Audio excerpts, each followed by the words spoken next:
বড় সাইজের একটা লবস্টার নিয়ে নিয়েছি। এই লবস্টারটার ওজন ছিল 600 গ্রামের মতো। একদম বাঙালিয়ানা পদ্ধতিতে আজকের এই লবস্টারটা রান্না করব। লবস্টারটাকে খোসা ছাড়িয়ে ছোট ছোট টুকরা করে কেটে নিয়েছি। একদম মাংস, দেখেন মনে হচ্ছে যে মাংস যেরকম হয় একদম সলিড মাংস হয়েছে কিছুটা পরিমাণ। আমি সেইগুলোকে একটা বোলে নিয়ে নিচ্ছি। এদিকে মাথার ভেতরে অনেকখানি ঘিলু হয়েছে, ঘিলুগুলোকেও আমি একটা সাইডে রেখে দিচ্ছি। চুলাতে একটা প্যান বসিয়ে 3 টেবিল চামচের মতো সয়াবিন তেল দিয়ে দিচ্ছি।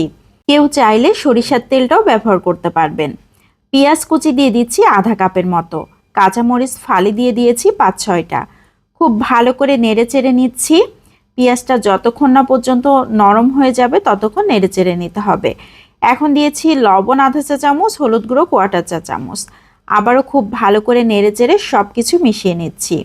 পেঁয়াজটা বেশ কিছুক্ষণ ধরে নাড়াচাড়া করতে করতে একটা সময় কিন্তু নরম হয়ে গিয়েছে।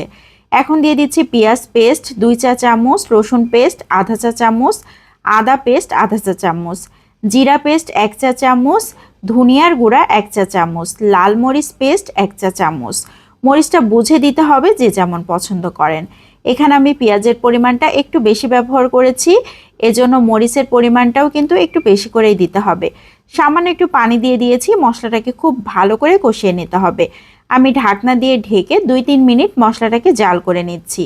এরই মধ্যে মশলা থেকে তেল উঠে আসা মতো হয়ে গিয়েছে, পেঁয়াজগুলোও খুব ভালো মতো নরম হয়ে গিয়েছে, মশলাটাও খুব ভালো মতো কষানো হয়ে গিয়েছে। এখন বেশ কিছুক্ষণ নেড়ে চেড়ে সেই মাছগুলোকে দিয়ে দিচ্ছি। এখন মশলার সাথে মাছগুলো বেশ কিছুক্ষণ ধরে নেড়ে চেড়ে নিতে হবে। এভাবে যদি লবস্টারটা রান্না করা হয় অনেক বেশি মজার হয়। আমার কাছে মনে হয় বাঙালিয়ানা পদ্ধতিতে রান্না করলেই সব থেকে বেশি টেস্টি হয়।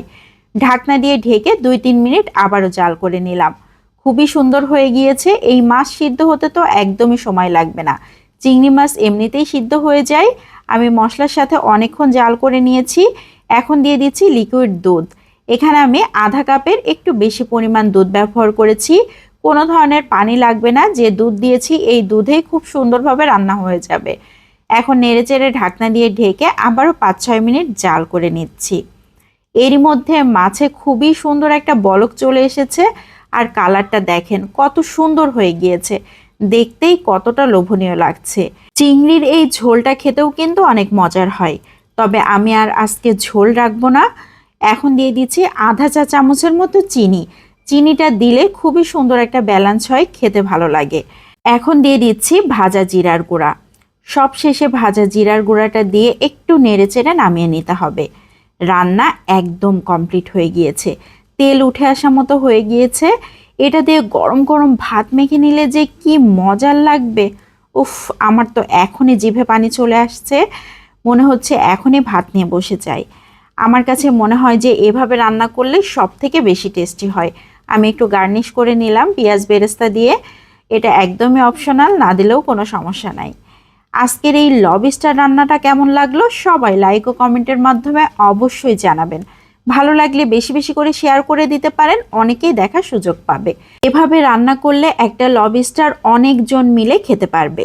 তো আজকের মতো এখান থেকে বিদায় নিয়ে নিচ্ছি। আসসালামু আলাইকুম।